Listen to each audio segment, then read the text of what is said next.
What's going on, guys? It's Sunday night. Gonna have a kind of relaxed show tonight. We're gonna have Peat Vazquez on tonight, talking about some of his art, some projects that he's gonna have coming out soon, and gonna have a good time. So, without further ado, I am going to bring out Pete. Hello, everybody. How you doing, Russell? Thank you for having me. No problem. How are you doing tonight, Pete? No complaints. Busy, crazy, doing a lot of household stuff. I think we're all still.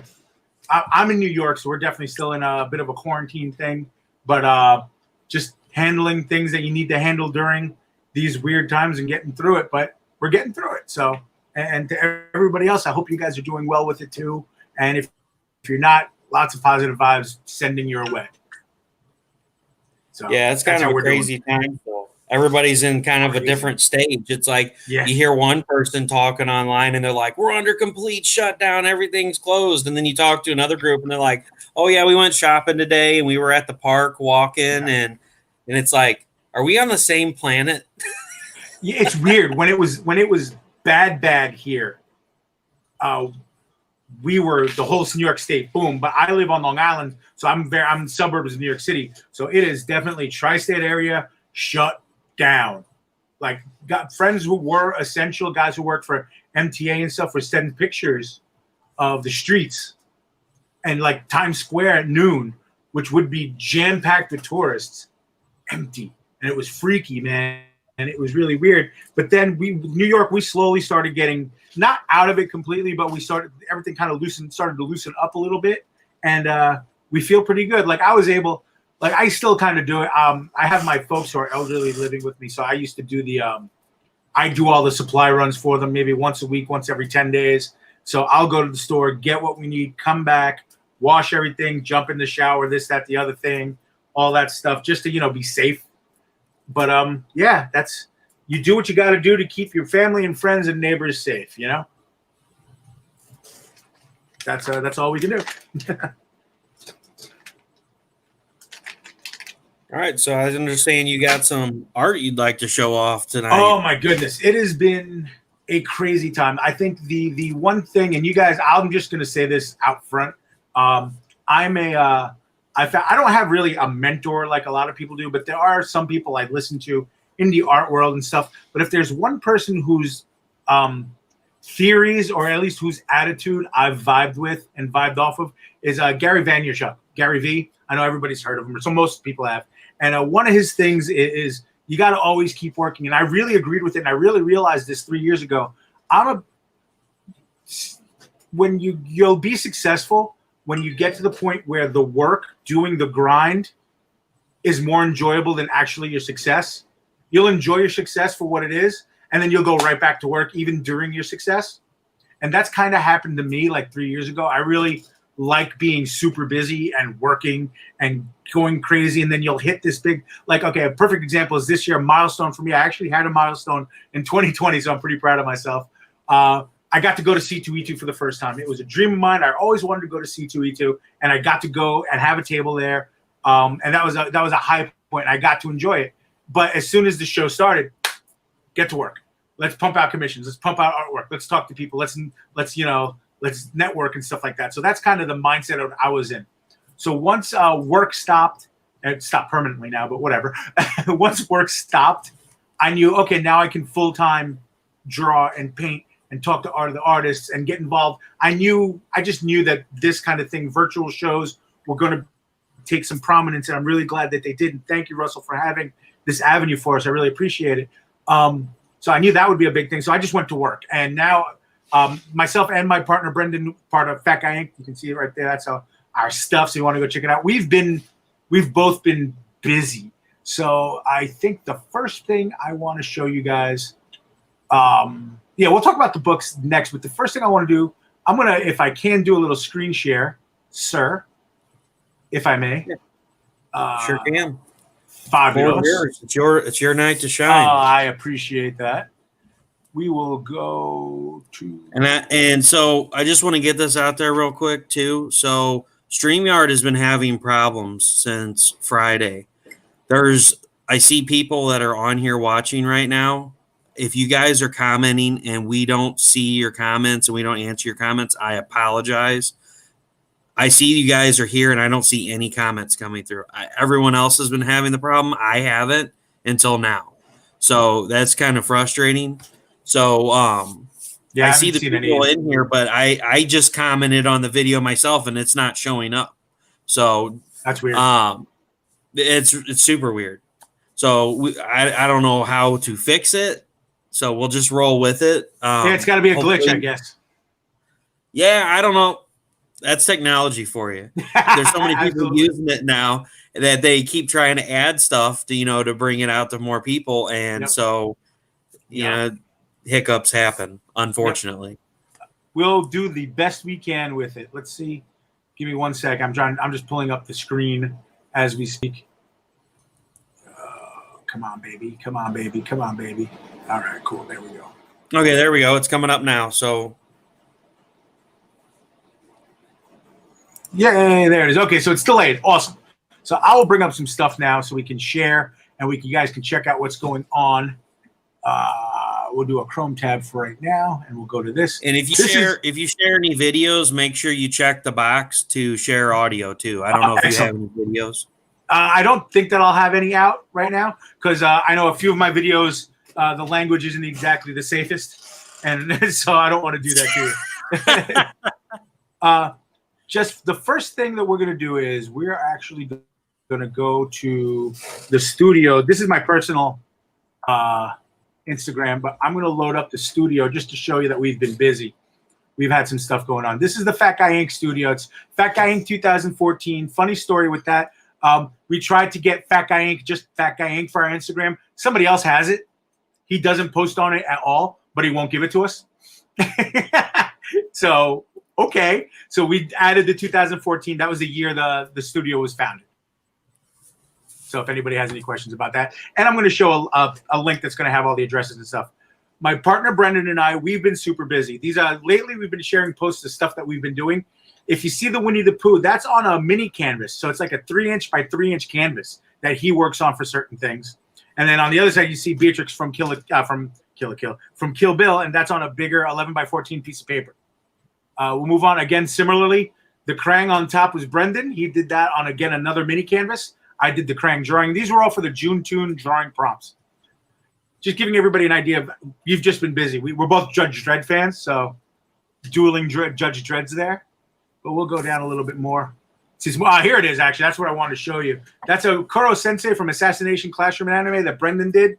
Again, 3x3 little mini canvas. That's the Niobe anime version that I drew for Larry right there. And it's funny, I was drawing it live on my Instagram, Pops and Raj Pops from Comic Related Madness and Raj from Third Empire were in, Mojo Rising. We're in the chat, so I kind of wrote Mojo on the little box that she had, so it looked like she had like a little Mojo mini box. Thought that would be a cute thing for those guys. Then a lot of the stuff you'll see here, like you said, Brendan, this was during June Toon and stuff like that, just stuff that we've been doing together. This is all me. Cheech and Chong, Calvin and Hobbes kind of stuff, Neo. And then again, these are all the little canvases that he's been doing. He has tons of these. And they're just incredible. Little round ones and stuff. Just absolutely phenomenal stuff that we've been busy on. We do a lot of live drawing on the page. We do a lot of sketch covers on the page. And then the other thing I wanted to mention, we do our own show. It's not like anything else. I'm not saying it's bigger and better. It's not. It's actually tiny and dive bar. It would be, if it could be on a TV show, it would either be on Bar Rescue or Diners, Drivers, and Dives. Our show is called the Indie Art Show. It's just for guys like us, underground indie artists that need a spot to come in. We have it in the back of a bar. It's usually the first week in February, and it's free to enter. I have a huge cosplay contest because cosplay is art too, and that's what we have going on. So I'm working on planning that now, but I'm going real slow with it because obviously, like we talked about before, there's just, stuff going on. I'll go back home. Was that a Ratchet painting? Oh, let me go back. Where? From Ratchet and Clank? Here?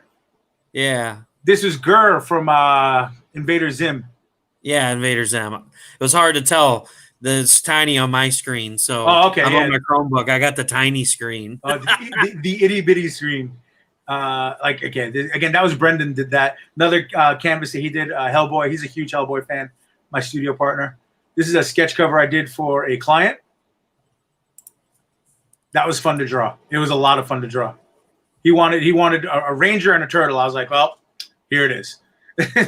So, but let's go back to. I'll show you guys what I've been up to. I've been dabbling a lot, just giving everybody. I do traditional paint, ink, stuff like that, but I've been dabbling in some. I do a lot of for my prints. I do a lot of coloring with digital. But last night I couldn't sleep, so I took out the iPad and I did this. Oh, that's awesome! I love skulls.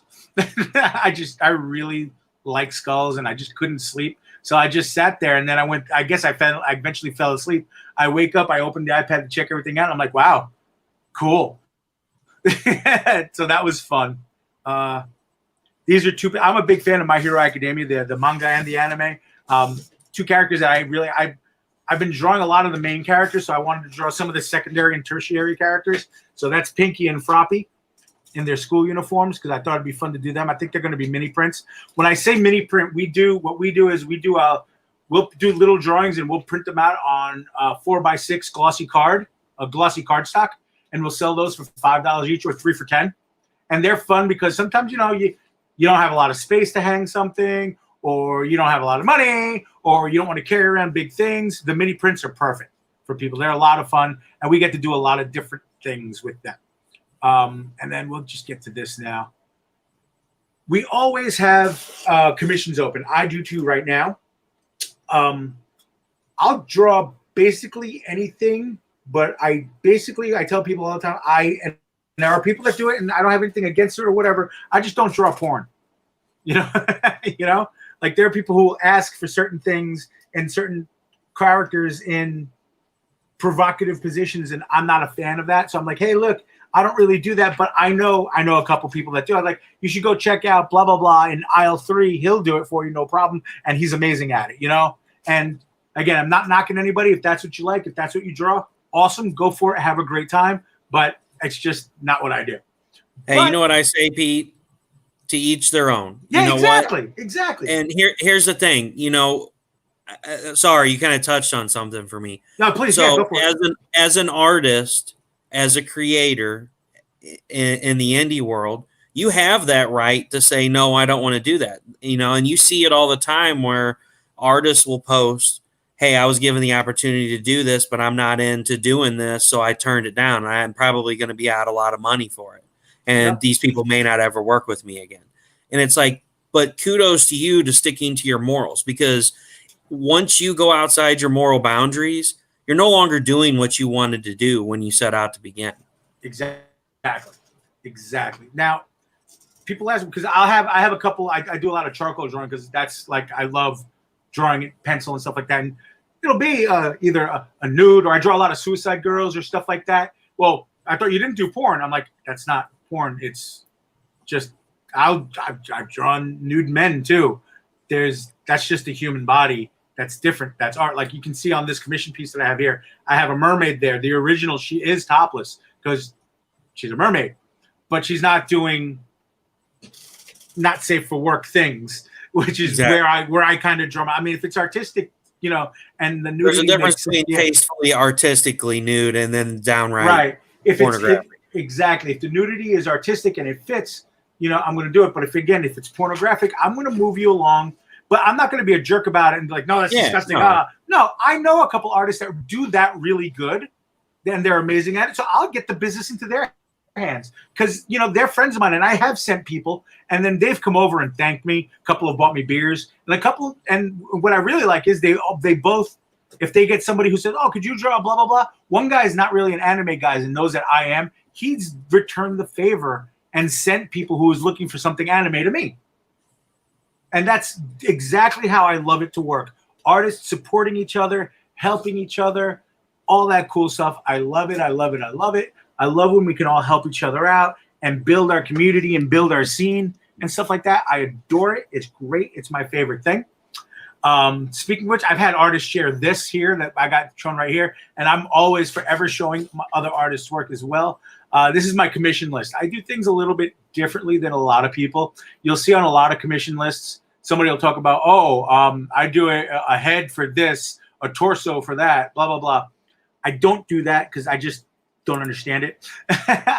Also, I know I've said this before, and I'm going to say this a lot. I'm an underground indie artist. I'm not published. I had a 2-inch drawing I did, and this is a big thing for me, but in reality, it's not that big a thing. I had a 2-inch drawing published by Aspen Comics in the last Michael Turner tribute book. I adored Michael Turner. He's a major influence in my life, but I'm not considering myself. I'm not saying I'm not an Aspen artist. You know what I mean? I'm not published. I'm an underground indie guy, so I keep my prices low because that's how I feel they need to be. There might be a little bit different paintings because paint is expensive, but if you want something drawn, that's my list right there. And people ask, well, why does it work like that? It basically works on time for me. I know how much a black and white drawing on one of the small size is worth, and then so on and so forth. I'm not going to get into the whole thing and kill your whole show on that, do a commercial for my commissions. But that's, how we talk about it and how I raise everything. And then I'll work with people on their commissions to help them out with stuff because some folks want these crazy elaborate things, and that's cool. The perfect examples I give everybody, I had once for a sketch cover, which I do for $40. And we'll talk about sketch covers in a minute because I've become either addicted or a collector of sketch covers. I'm not sure yet, but we'll get into that in a second. I had someone ask me if I could recreate the Jim Lee cover, the triple cover. Remember when X-Men Gold and X-Men Blue? Years ago in the 90s? I was like, yeah, but that's a lot of characters on a small thing. He goes, well, it's a comic book. You should be able to do that no problem. I was like, well, the original art is probably at least 11 by 17, and then it was shrunk down to fit that and probably cropped and edited and stuff. Now what I can do is draw an awesome Cyclops on this and blah, blah, blah, blah, blah. And I worked with them and I did this, so I still got my client something that they really wanted, but something that I knew was in my wheelhouse. And again, I'll say this again, if it's something I can't do, 9 times out of 10, I got my partner next to me and he can do it, or we can push them over to somebody who we know can do a really good job and will do a really good job for them, That's a perfect example. Another good example. This is the Niobe I was talking about that I did my fan art homage for Larry's character. I did that digitally too. Yeah, it looks awesome. That was fun to do. I don't think it's finished. I think I still need to do some more highlights. But we'll get did want to show that too. I do a lot of my own stuff, and we're going to get into that in a little bit. This is kind of again, I like skulls. I did kind of a skull holding an orb. It's my Led Zeppelin album cover thing, I call it. Just kind of dark and creepy and weird and has no real meaning, but it just is what it is, I guess. Let's see if we can. I'm going to jump out of here, and we're going to go into. And if anybody has any questions about anything, I am nobody. So I did have a question. Somebody asked, oh, yeah, that's right. It was Pops. He said, who is this guy? I have no idea who this guy is. I couldn't tell you either. No idea. He just showed up and started doing stuff. It's really weird. It's scary. It's actually scary. We're going to jump in. I think we should talk about comic books a little bit. 20 minutes in, we should talk about comic books. Does this guy do comic books? And the question is yes and no. I'll show my face for this one. Fat Guy Inc. Studio. We had a book that we called Fat Guy Inc. Presents. I don't have any covers with me because they're all gone. I think I might have 1 or 2 somewhere in a long box somewhere that I saved for myself. But what we did was each of us did, I actually did 2 6-page stories. My partner did 1 6-page story and then a bunch of pages of some comic strips that he did that were pretty awesome. And then we did a lot of our own art, and we had a lot of our artist friends do a lot of their original pieces into their books as well. So, and we advertised for other people's books and Kickstarters as well. We did 3 issues of those up until I think 3 years ago. And then while we were putting together issue 4, I knew I had wanted to do a couple books like the 2 that you see hanging over here. And we're going to get into those right now. I had ideas, and some of the characters had already existed in the anthology book that we were doing. But then at that point, we decided as a studio, it was time to put Fat Guy Inc. Presents on hiatus permanently. We weren't going to do the book anymore. And that kind of bummed me out for a little bit because I like doing comic books. It's fun. It was a dream come true of mine, indie comics and stuff like that. So a few months later, I put together a bunch of stuff. And the first issue, and this is where we'll start sharing again, the first issue of Jimmy Friday came out. So we'll give you the quick rundown with Jimmy Friday. But first we'll where'd he go? He's hiding. He's shy. No, he's not. There he is. Just let me know if that's visible for everybody. Give me just a second. Yep. Sorry, I was saying hi to Raj. Oh, Raj, what's going on, brother? And Niobe dropped in too. His ears must have been burning. You were showing off his artwork. He said, I think so too. That's probably true. Okay, good. It's up there. That's Jimmy Friday. What did he say? Oh, he's going to work. He said, I'm on my way to work. I just wanted to jump on and say hi. Hi, Larry. Thanks for the hockey. Okay, this is Jimmy Friday. This is a cover to the first issue of Jimmy Friday. It's probably going to be the cover to the first issue again. I'm calling this cover 0 because I'm taking the book back out and I'm going to redo all the art and some of the writing and then republish it. That's why I say for both of the books that I'm going to talk about next, I'm probably going to start a Kickstarter either the beginning of October or November. I haven't figured it out. And I want to sit down and talk with a few people about Kickstarter and this, that, the other thing. Plus, I want to tighten up some of my sequentials. Anyway, Jimmy Friday, we're going to give you the elevator pitch here real quick. Jimmy Friday lives in the Lucha Libre world, mixed with a little bit of Kung Fu from the TV show from the 70s with Kane from Kung Fu. Jimmy is a mix of Shawn Michaels and Kane from Kung Fu. He's a young, arrogant hero who's stuck in a world where he's basically fighting every day to defend his family's honor and to defend that belt that's around his waist. Now, the thing with the belt is it was his father's. Usually you have to, the way the Undertaker used to say, your last match, you're usually looking at the lights. Jimmy never got that. Jimmy's father died on weird circumstances. Doesn't really know why. So the belt was handed to him and he had to carry on his family legacy. Jimmy's pretty flawed. Again, he's young. He's into, he likes to party, likes to hang out, but he needs to figure out his way and figure out his way quickly because the big evil of our Lucha Libre world, a gentleman by the name is El Rojo, and yes, you will need some high school Spanish for the book. There's a lot of Spanish in the book. Is not only out to rule everything and to be the big bad guy of everything, but he's specifically out for Jimmy's belt. And then we follow Jimmy through that whole thing of him learning about himself, learning about his father, learning about the belt, and just learning about life in general in this Lucha Libre world. Throughout the story, and the story ended. I'll give you guys the last page. It didn't end. It was I left it in a cliffhanger. Jimmy had to go and basically, and anybody who wrestled in high school understands this. He had to go himself on a vision quest. Everybody remembers that movie. He basically jumped down Alice's rabbit hole to learn more about himself. Now, as you can see here, there's some of the lettering that I want to redo. I'm not a fan. At least I wasn't a fan. I was a little obstinate about boxes for lettering and things like that and word bubbles. I might have to change that too. Also, now I'm a little bit better with my sequential stuff, and I'm a lot better digitally, which is where I did a lot of the inking and stuff like that. So pages like this are going to get tightened up, actually in the process of being tightened up. But I'm still going to give it a lot of that pulp feel with a lot of black and white. I'm going to keep the book black and white and grays and stuff like that. But that's kind of where that's going. So questions, comments, concerns, deep thoughts before I get into the next one. That sounds really interesting, man. It's fun, and I mean, I love wrestling. So people ask, moms would ask me too when we would pick up because there was always 6 pages of Jimmy Friday in the Fat Guy Inc. Presents book.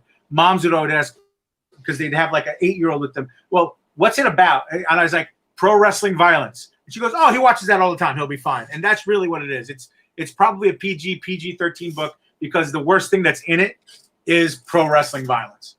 That's really it, and that's kind of where I was with it. I thought it'd be a lot more fun that way, and I thought it would open the book to whomever wanted to get it. You know what I mean? But if an eight or there's a big group following too for this. I mean, there's several groups that their comic books pretty much, rest around wrestling, and I mean, you got a huge fan base, and there's not a lot of content that covers the wrestling world and the story. I think there's even less because I take a lot of the realism. Okay, let's be real. I take a lot of the realism out of it. Of course. Basically, just about everybody wears a mask and everybody fights, and it's all lucha libre. Where it's basically it's probably Rey Mysterio's worst nightmare is the way it was. Somebody said it to me once, and I thought that was hysterical. Just a lot. It's a lot of fun. It's really interesting. And again, I because I'm Colombian and Puerto Rican, I throw in a little bit of Spanish here and there, just because that's how I feel like they would talk.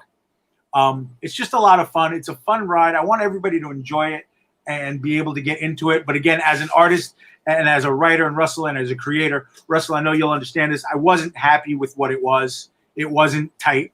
It just wasn't. I wasn't there, and I wasn't ready for it. And I think I put it together when I was in a bad place because, the Fat Guy Inc. Presents book had ended, and I really wasn't happy about that.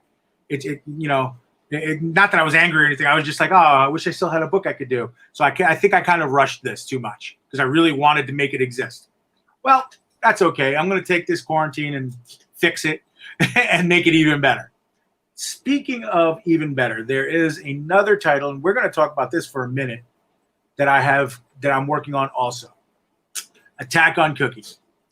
There is a drawing. I should have taken out the drawing. I wonder if I have it handy. Oh, it's right there. Can you see that too?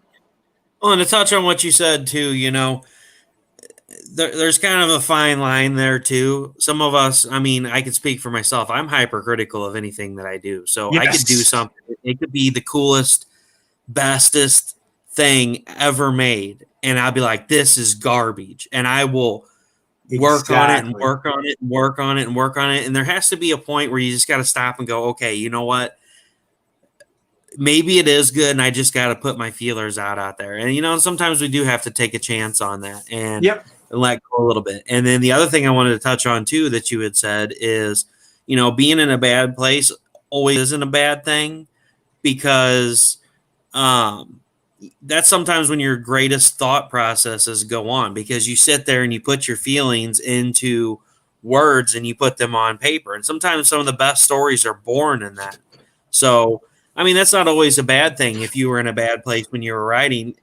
That's how kind of this whole Xeno Nanite Titan thing came to be with my book was because I started writing it a long time ago. And then now, I've had all this stuff happen this year and I'm like, I've been in a bad place and creatively writing the story that I'd planned 10 years ago has helped me out of that bad place. And out of that was born something good. So it's not always a bad thing. I appreciate that, and thank you. I think I was more just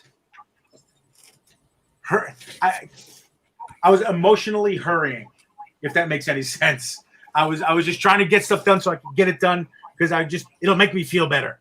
So and that's where I went. But I have this out right now. This piece is Attack on Cookie. This is the piece that inspired the next book that I'm going to talk about. This is a piece I had done years ago for Fat Guy Inc. for New York Comic Con 2014, actually, which was our first show. The Attack on Titan anime, which this is based off of, is pretty violent. So I want to draw something and I want to mash up Attack on Titan, but what do I mash it up with?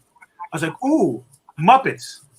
Muppets will make it softer and it'll make it easier, and kids will think it's funny, and anime kids will think it's funny, and they did. And it's been a super popular piece of mine. So it's actually at another show a few years later and inspired an incredibly talented man that I know, a gentleman by the name of Jay Hewer. He's a fantastic comic book writer, another indie guy. And he said, Pete, can I write a short story based on that piece? I'm like, please. I gave him a print. I was like, go crazy. I'll even illustrate a couple, things for it. and maybe we can put it out as a side thing or as a webtoon or something. Great. Time goes by, I forget all about it. He comes back, he's like, Pete, I ended up writing a whole script for a comic book. I was like, really? Show it to me. I read it. I'm like, okay, I'm going to have to draw. We're going to have to put this together. It's going to have to happen. Even if we only do one, it's got to happen. Now, what ended up happening was he wrote a great story, and then we talked about copywriting and things like that, because right now I'm dealing with two things that are pre-existing properties. But in speaking with someone, and I made this analogy with you before, we ran into a Weird Al Yankovic situation. Now, for years, I talked about this. Michael Jackson had sued Weird Al Yankovic for all the parody songs that Weird Al had done using Michael Jackson songs. Never really amounted to anything, because what Weird Al Yankovic does, what Saturday Night Live does, satire, parody. What Jay had written and some of the images that I had created became a parody of both of these properties. In fact, we created a third world that was a satire, not on either one of those properties, but was a satire on the world we live in now and its dependence on fossil fuels. So, and we used some of the paradigms from each of these properties, but not many. And we created a lot of our own substance, our own things inside of it. So we have a world where people live behind walls and they're scared of these monsters. You know, we don't call them Muppets or anything like that. We call them monsters, creatures, but they still have to do what they have to do in order to live and in order to survive in a world where the fossil fuels are basically running their lives. Now, the trigger for everything and the thing that sets everything off, and why we call it Attack on Cookie, it's not because it's Cookie Monster, kind of. It's because it's cookies. Cookies set everything off. And then I really can't go more into detail because it'll completely tell everything. And we only have one issue written, but it's written. I'm working on some pages. I'm redoing some pages, and I'm going to be getting it done. It took me forever to get it done because life in general. But one of the first pages that we had, and again, just having some fun with it. Just, the beginning of the song, Sunny Day, Sunny Day, things like that, sweeping the clouds away. And then the onus was the grandmother baking cookies, the kids playing outside, and all the children, and then the cookies hitting the deck. And then the next page was our buddy Cookie Monster, which I don't have, although he's not Cookie Monster, he's just the blue one, even though it's a black and white book. And that leads us into what's going on with everything like that. It's another book that I need to Jimmy Friday stuff. Yep, that's more the Jimmy Friday stuff. We'll get rid of that. It's more drawing that I need to do, and I need to see. What happened? Oh, I just seen that art for Attack on Cookie, and it friggin' looked awesome. I'm doing more to it. There's a lot more detail I wanted to put into it because I stopped myself while I was drawing again because I noticed I was rushing through it, and I didn't want to do that. I didn't want to rush it, so I stopped myself. I have 3 pages done, which I'm going to go back and do some more digital links to them and stuff. And the good news is I have about 20 other pages hand-drawn that I'm going to go back and tighten up a little bit with the script, and I'm going to then ink those and get those ready. My goal, again, for both of these, and I'm going to open the door. I know we have a lot of creators and hanging out. Russell, yourself as well. Raj, Pops is in here. I know Larry was here before. Phil has a lot of good ideas too. I'm willing and asking. I'll take any advice or any suggestions that I can take because I'm trying to get better. And I think that's the best way to do it is to ask from my peers and ask from people that I respect, which is why I'm not even thinking about putting these books back out in any way, shape, or form. I was self-publishing myself, and it really wasn't that super expensive the way I was doing it. So it worked out really well. But I still want to do a Kickstarter with it. I still want to get it out there everywhere to as many people who want it. Basically, I don't want to just force it down anybody's throat. I want people who want to see it to get it. I want to be able to give them a lot of things with it. So The idea is at the very earliest, October 1st would be a launch date for a Kickstarter if I do one, which I think will give me time for Attack on Cookie. That's for Attack on Cookie and Jimmy Friday.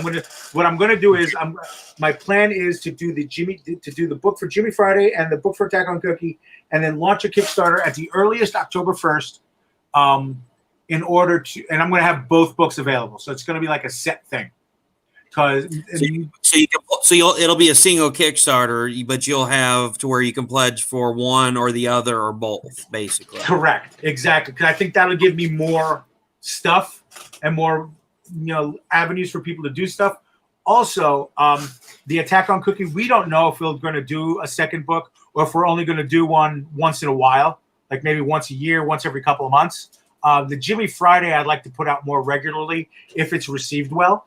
To be completely honest with you, either one, whichever one is received better, will probably get out a second book faster. But again, I'm just waiting to see if what I can get done, if I can make it better, which hopefully I can, knock wood. And I'll be taking advice and suggestions from everybody. And I'm looking at everybody's kicks. I've looked at the Mojo Rising Kickstarter. I looked at the Florida Man Kickstarter. I've been looking at your Kickstarter, Russell. I'm looking at everybody's to try to get an idea of what's going on. Luckily, I have the technology here because Apple is wonderful. I'm putting together a video right now I'm going to be like a first draft. So then, it's not ready now. It's very rough right now, but I'm going to do a video so that we can get the video out. I know that's important, and a whole bunch of other things. Also, I'm not scared of Kickstarters or crowdfunding. It makes me feel weird, and it shouldn't. So I really want to, I really want to get that out of my system and get to it and get it done and get these two books out there just because I want to get them out there. And I think they're going to be fun stories to tell. Hey, man, I'm going to tell you, I'm already going to hey, Rodney, thanks for dropping in and what's saying up, man? Hey. Appreciate that. I'm going to tell you, you broke my heart when you showed that Attack on Cookie art and took it away. I am a huge Attack on Titan. I'll bring that right back. Fan. Hold on, let's see if I can find it. I love Attack on Titan. Man, I've been so butthurt about trying to find season 3 of it because I've only been able to watch it with subtitles. Crunchyroll. When we are done, I know, man, but with everything that's going on, I can't afford all this stuff. And the kids, if their Disney Plus gets turned off, well, here we go.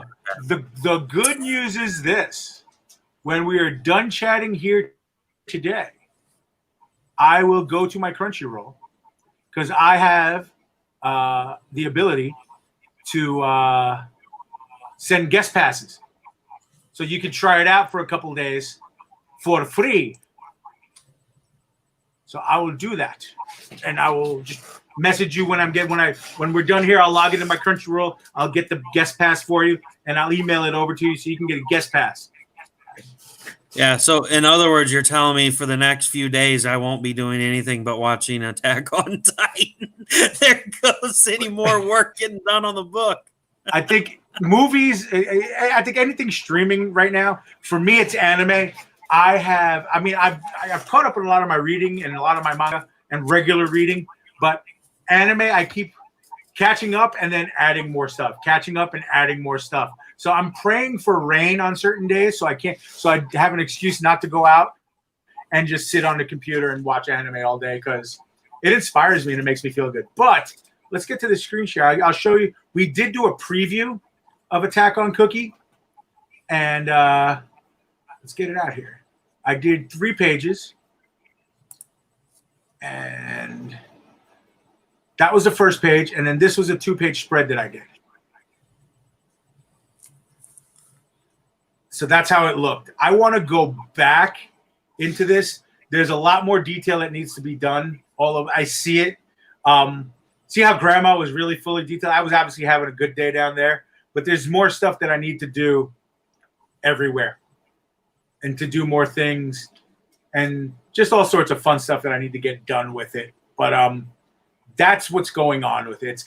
It definitely has an anime feel to it. It definitely feels a little bit, because you got the walls, feels a little bit like Attack on Titan. It's a little rough though, so I definitely need to get back in there and clean up some stuff and make some stuff happen.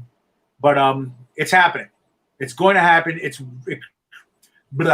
incredibly well written, and I'm definitely going to be backing it. I mean, I I'm a appreciate huge that. Attack on Titan fan. I like that's one of the big ones, and then the other one is Tokyo Ghoul. Tokyo Ghoul I adored.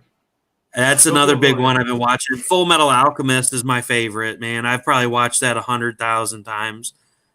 And everybody's watched their favorite anime 100,000 times, and it's great. And then one of my newer favorites that I hadn't seen in forever, and I found it on a collection at Best Buy on Blu-ray that I forgot all about. I found Outlaw Star, and man, I watched that over again. It's such a great space. My sister, it is phenomenal. My sister actually bought the box set years ago, and I'm so happy that she did.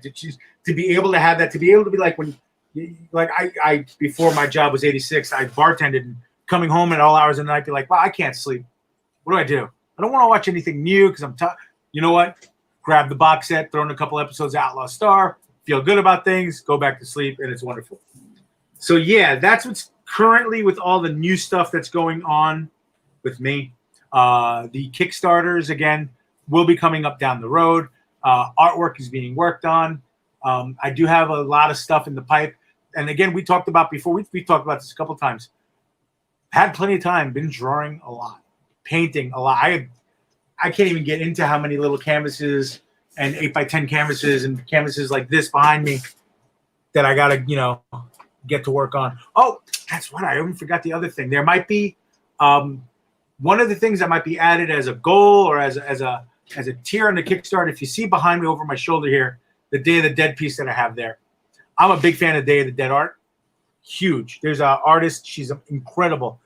Sylvia G. She was when she first started out, or years ago when she started out in Mexico, she would do these things, but she was kind of broke and didn't have canvases. She would do it on plywood that she would find in the street. So I saw a presentation in a gallery of her stuff, and it was these big sheets of plywood with the most amazing Day of the Dead stuff painted on it, and it really inspired me. So that green one right there is one of the first ones I did. That's actually my friend Alyssa.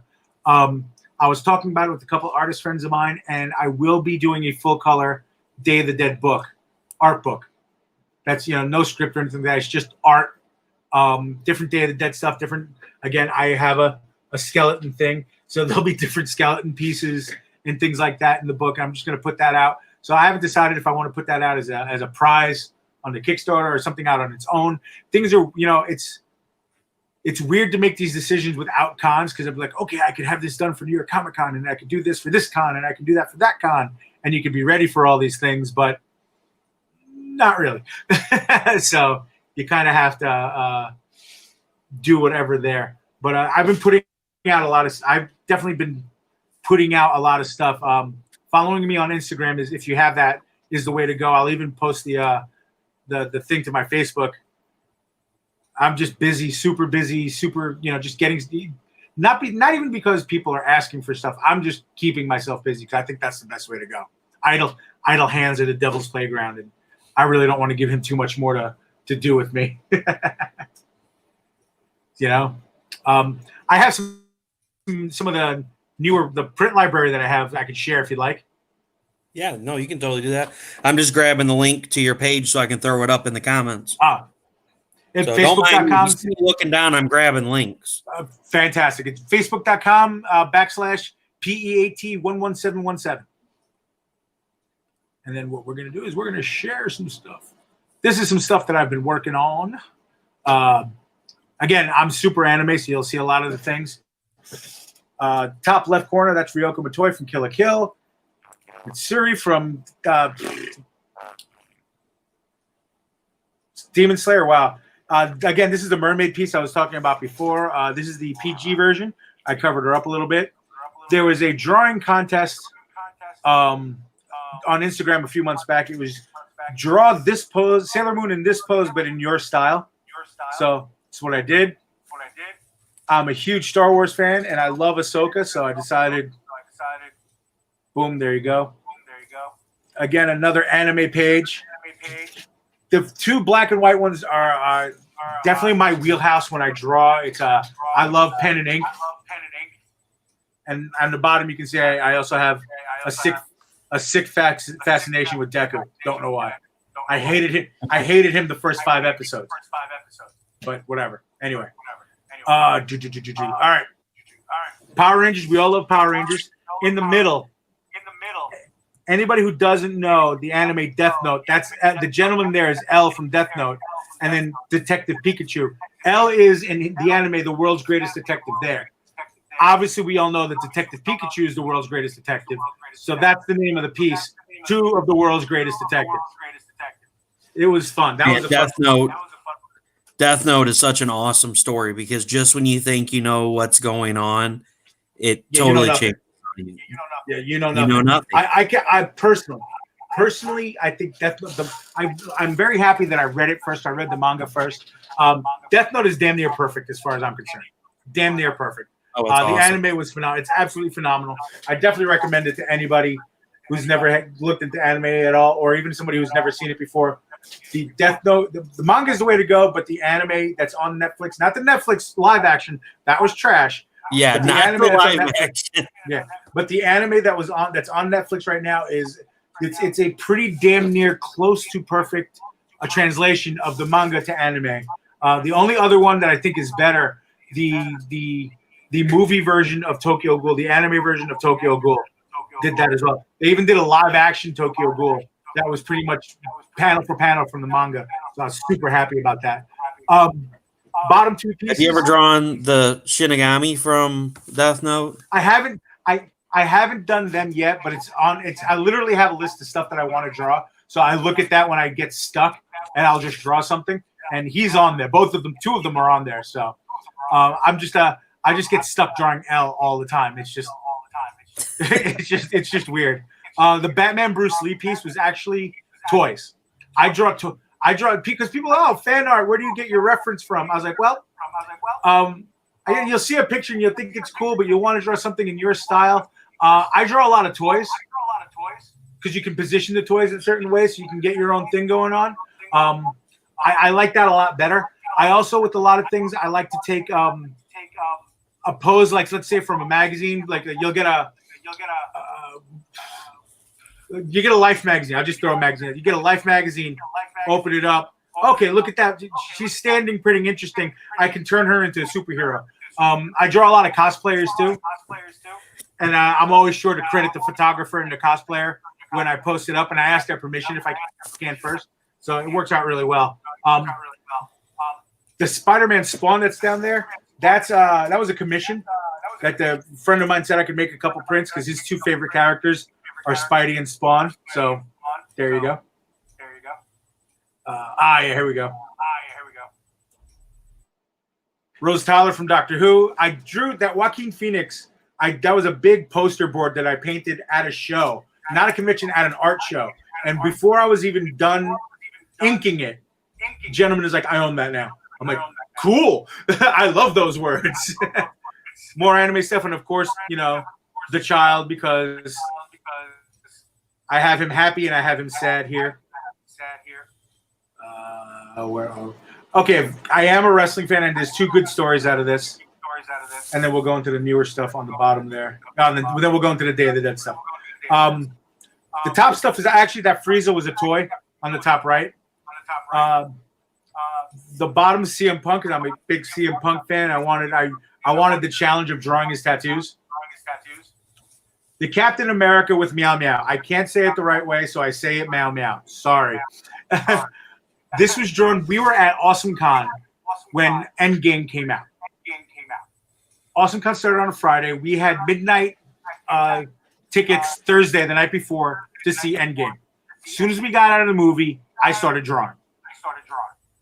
I had the original piece done, and I went to the FedEx office across the street from the Walter Washington Convention Center in D.C., where Awesome Con was.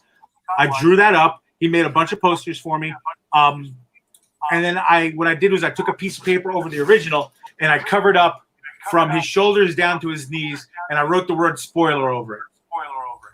It might as well have been a magnet because people were coming over trying to figure out what it was. People had seen the movies, like, I know what that is. I'm like, well, this is the original, and I have friends. You know, it was just one of those really lightning strikes once kind of things, and it was really fun and really cool.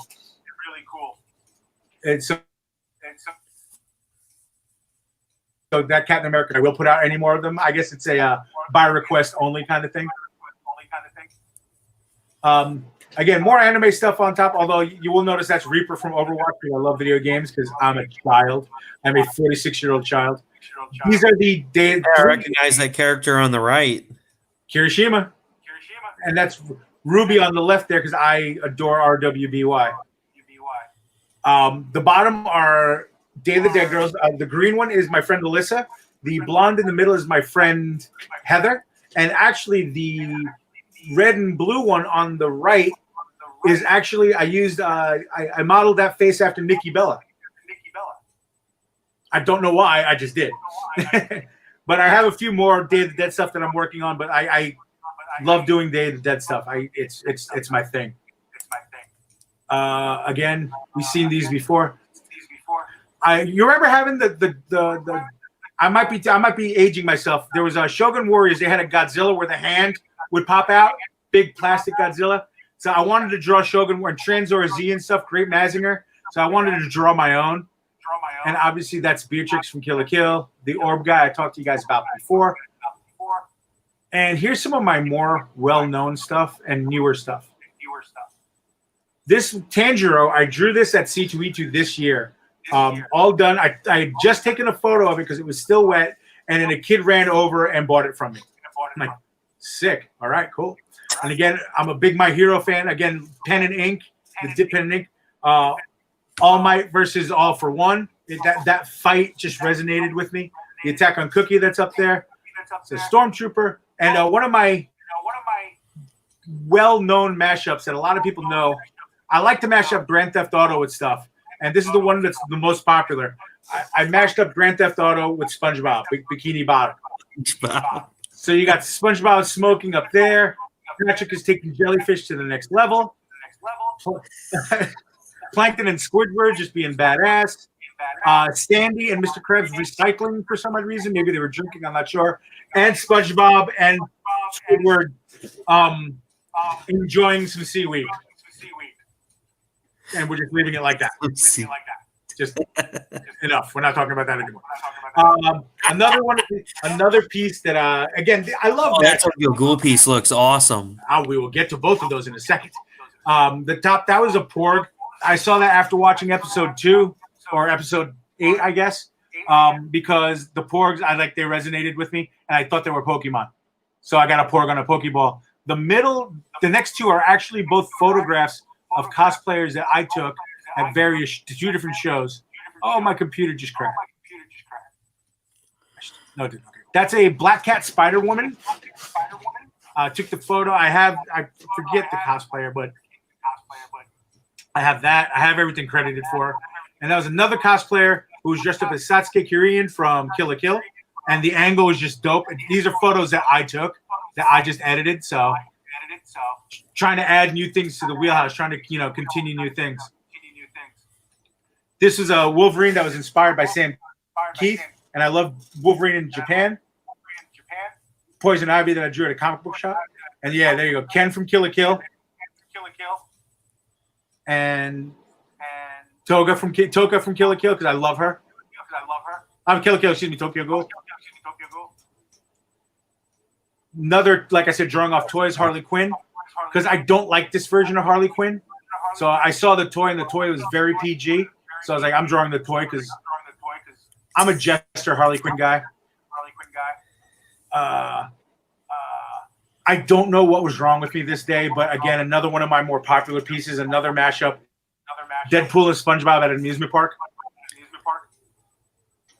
I want to write like a 4-page story of this or something, just because I think it'd be fun. It's always fun seeing Deadpool fan art because Deadpool is always in some of the most crazy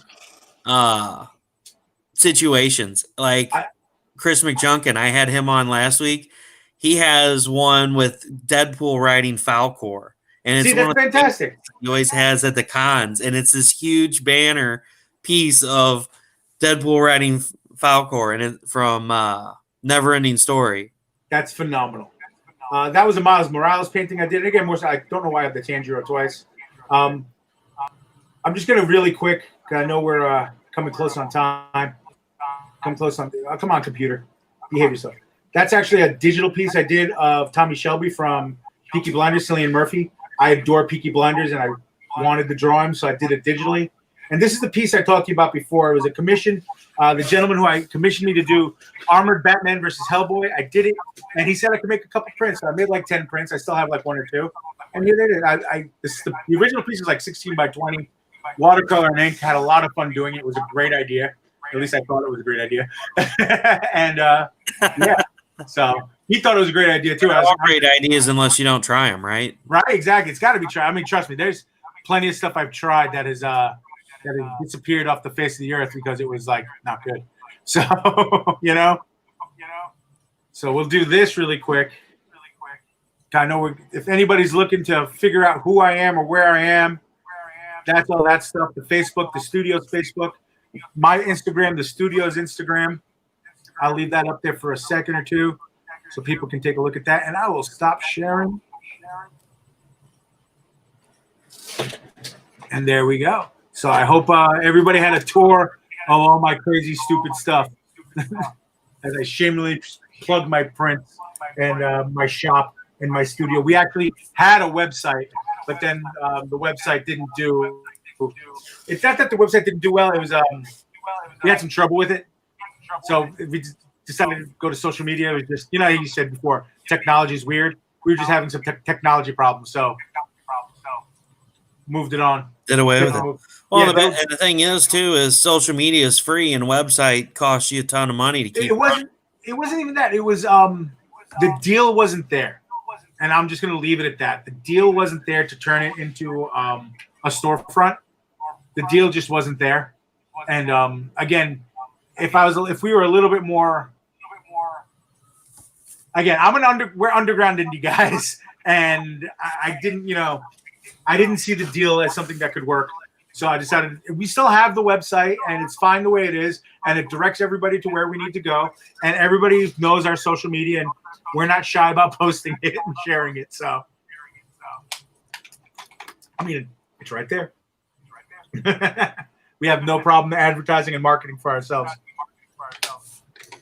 But yeah, that's right now. That's me in a nutshell. I mean, I could do another 2 hours on just painting, but we won't do that because there's just I love painting, and again, as you can see, that's just me. I love skulls. I do that. I got a bunch of other stuff that I could bring out, but I won't. You can see them on the Instagram. Just a lot of. I guess to sum myself up, I have a lot of stuff in my head, and I'm trying to get it out. And I use pencils, paint, ink, and even now an iPad to get it out there. So that's what I do. And one of the questions I wanted to touch on for anybody that's watching the show, do you keep a open commission list? That's the thing about me. I see a lot of folks, and I do realize that when you're super popular, you get busy and you got to close it down for a second, or this, that, the other thing. But my list is always open. I will tell you, hey, I will ask you straight up, what's the deadline? And I'll move stuff around. Like there's stuff on my list right now that's not time sensitive. So if somebody said, if somebody messaged me right now, it's like, hey, listen, I need this in 2 weeks. I could put it to the top of the list. No problem. Because I've let people know. It's like, hey, it moves a little bit, and but yeah, I have an open commission list, and it shuffles a little bit, but it's always pretty much wide open. That's actually half my time at a show. If I'm at a con or something, I bring my traveling little studio, and both my partner and I, we're drawing and painting the whole show.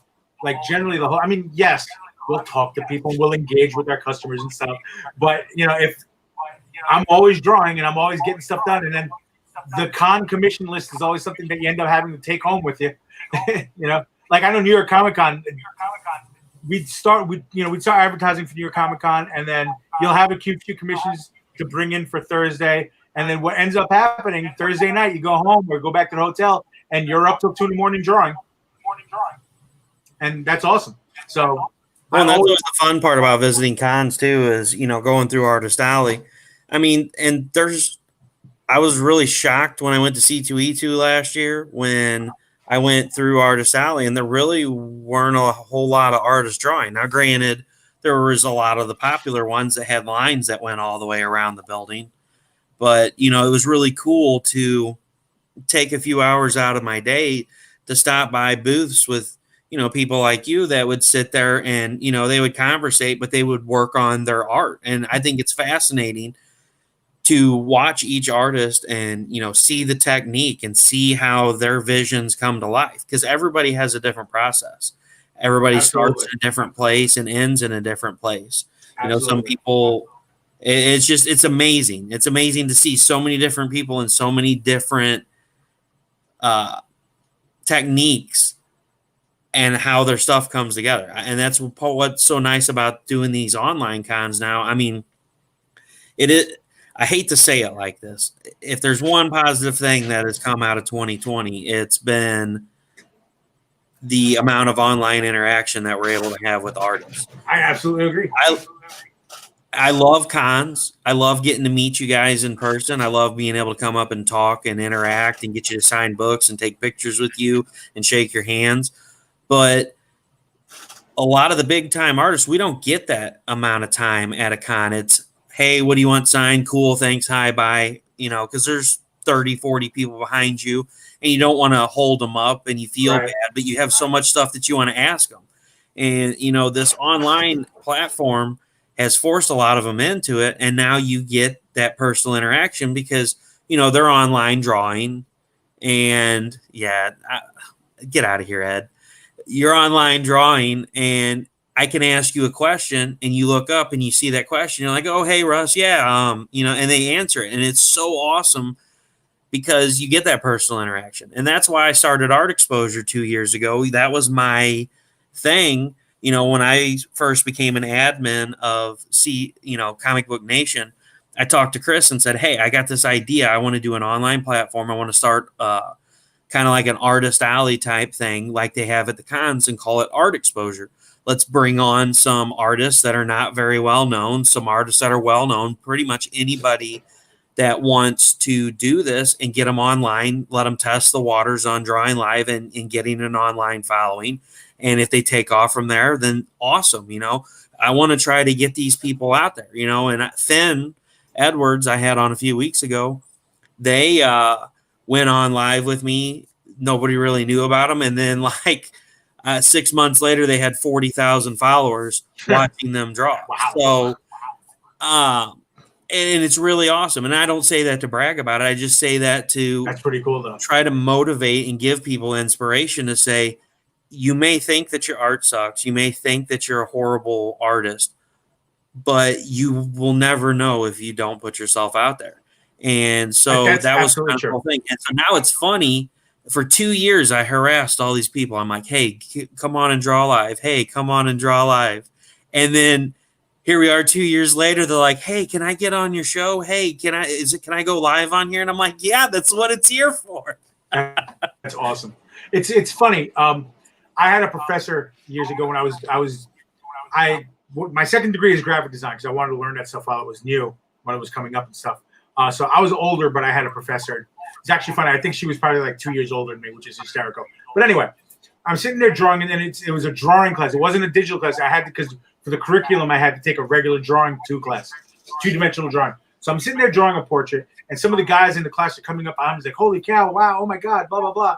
And then the professor will come by. She looked at it, and I'm just standing back for a second, kind of looking at it like this. And she goes, he hates it. Like, what do you mean he hates it? Of course, like, no, don't say that. And I'm like, nah, she's right. This is blah, blah, blah. I'm the worst critic of my own stuff, the absolute worst. But I think that's good to have, absolutely. But like you said, a couple years ago, and I started, once I saw the live feature on Instagram and the live feature on Facebook, I started taking advantage of that, like a lot of other artists. I think, to be honest with you, I think I got inspired by Todd McFarlane and watching him go live. Started going live and drawing live and interacting that way with people. And it's been fun. And I would not for nothing. It's honestly just been fun. It's just been a lot of fun drawing live and talking to people while I'm drawing, and people like, it's okay, you don't have to talk. I just want to watch you draw. I'm like, okay, cool. I'm a-okay with the voyeuristic aspect of that, you know. So yeah, and if you see the Instagram handle there, or even the Facebook that we posted before, I am always drawing live. I don't keep a regular schedule, and I should, and I don't, because I use that whole, oh, I'm an artist, sometimes I don't feel like drawing and I don't want to, you know, but that's just BS. I don't want to be, I just don't want to be stuck on a schedule. I'm kind of like this freedom thing of being a full-time artist or whatever, but that's just me being stupid. I'll set up a schedule for live drawing soon, but you can catch me most any night between 6 and 11 Eastern. I'll end up drawing somewhere, doing something live somewhere, and I'll try to announce it sooner or later. So, hey, you know what? And I've evolved a lot since Ed and I first talked. I guess it's been about 2 years ago. It's a year and a half ago. I commissioned a piece from him for Vampirella, and so I was at work, and he's like, "Do you have any ideas of what you want it to look like?" And so, you know, with an iPhone, if you turn it sideways, that was when the text message would go to a draw. And I drew with my finger these stick figures and the rocks and trees and a mountain with the sun raising up. And, you know, and I explained to him what I want. So it's always been a huge running joke about how, you know, my stick figures bring out how I get those for my commissions. And so I was really proud of this. You know, yesterday I was writing and I was like, all right, you know, I need a break from writing. I need to refresh. I need to do something new. So I had a drawing I wanted to do for a girl that's struggling with stuff going on right now. And this is her favorite character. So I looked up some pictures to reference, and this is how the drawing ended up turning out. And so I've come a long way from stick figures. I'm pretty proud of it. I absolutely love that. And so I also, you know, ended up adding on a saying to it so it'll be going out tomorrow, going to her. So it was fun, you know. I'm not going to become some multi-million-dollar artist, but I had a good time. I had fun with it. And, you know, I was actually really proud of it because I freehanded that. I freehand inked it, and then I colored it just based off of an image that I had sitting next to me on my phone. I just was kind of like, oh, okay, yeah. And so I've come a long way from stick figures. It's absolutely phenomenal, though. Figures comment.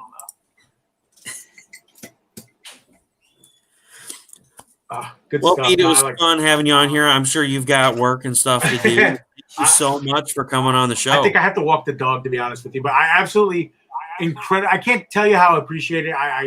I'm so humbled, and I really appreciate you having me on. It means a lot to me. I really do. It's, again, I always say, and I'm not trying to be self-deprecating or anything. Again, I'm just an underground indie guy trying to draw funny pictures. And anybody who wants to talk to me about it, I appreciate it more than you can imagine. Yeah, it's no problem, man. That's kind of what this was all about. You know, I've moved. I'm still running the art exposure platform, but, you know, when I first started this Russ Explode Studios back in February, it was like, all right, I'm going to do this book and I'm going to have my own studio.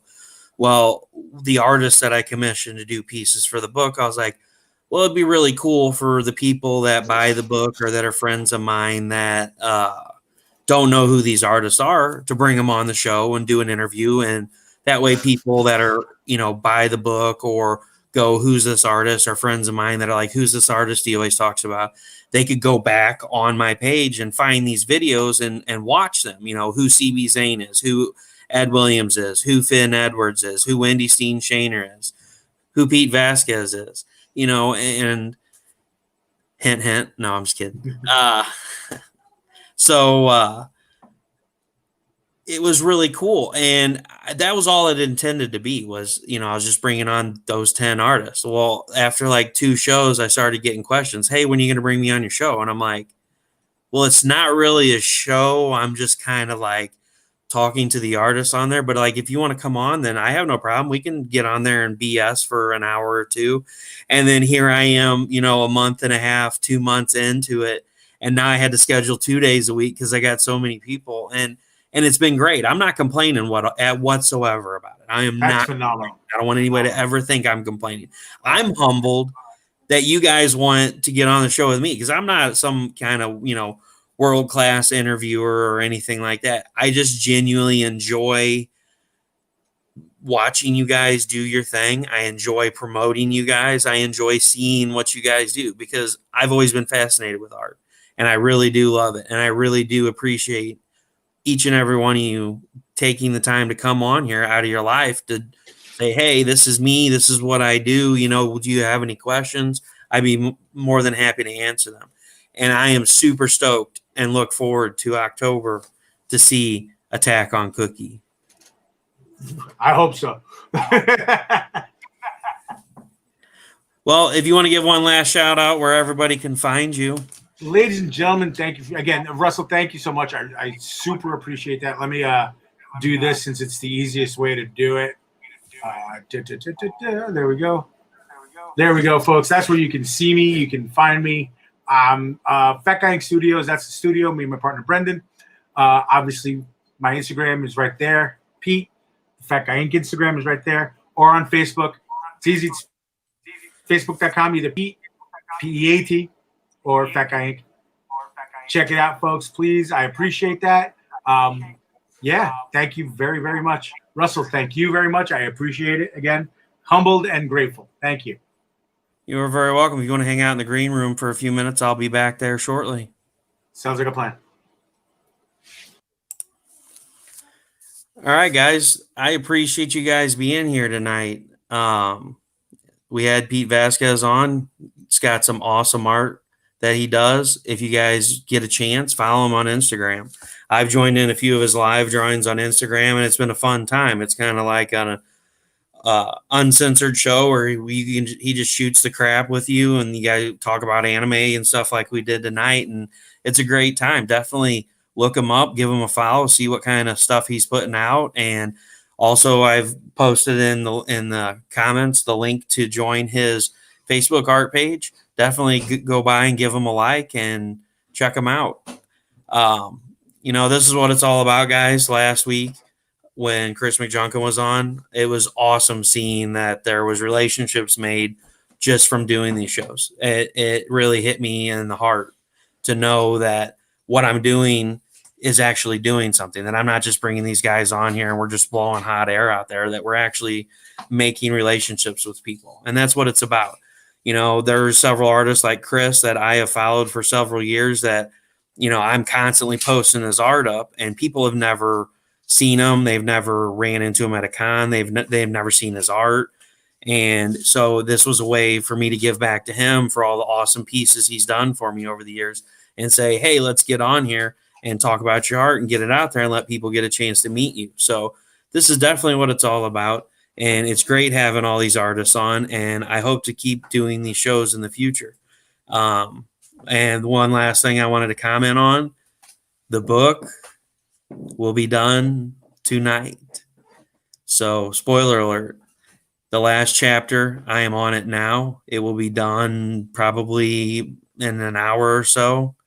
And I'm so excited. I'm going to do a couple run throughs this week, check for any, spelling errors or duplicated sentences from getting bugged by the kids or the wife while I'm writing. You do it all the time. So I'm super stoked. I cannot wait for you guys to read the story. I mean, book 1 is great. Don't get me wrong. I'm super stoked about it. But book 2 is where it's going to be at. It's going to go straight into the action. And as soon as this goes off to the editor in 2 weeks, I will be starting book 2. So I'm super excited about this. And all I'm saying is wait for it. The Titan shall rise very soon. Thank you all for being here. Thank you all for supporting indie creators and indie artists. Give Pete a like. Give Pete a follow. Check out his art. Come stop by and say hi sometime this week and let him know that you are here.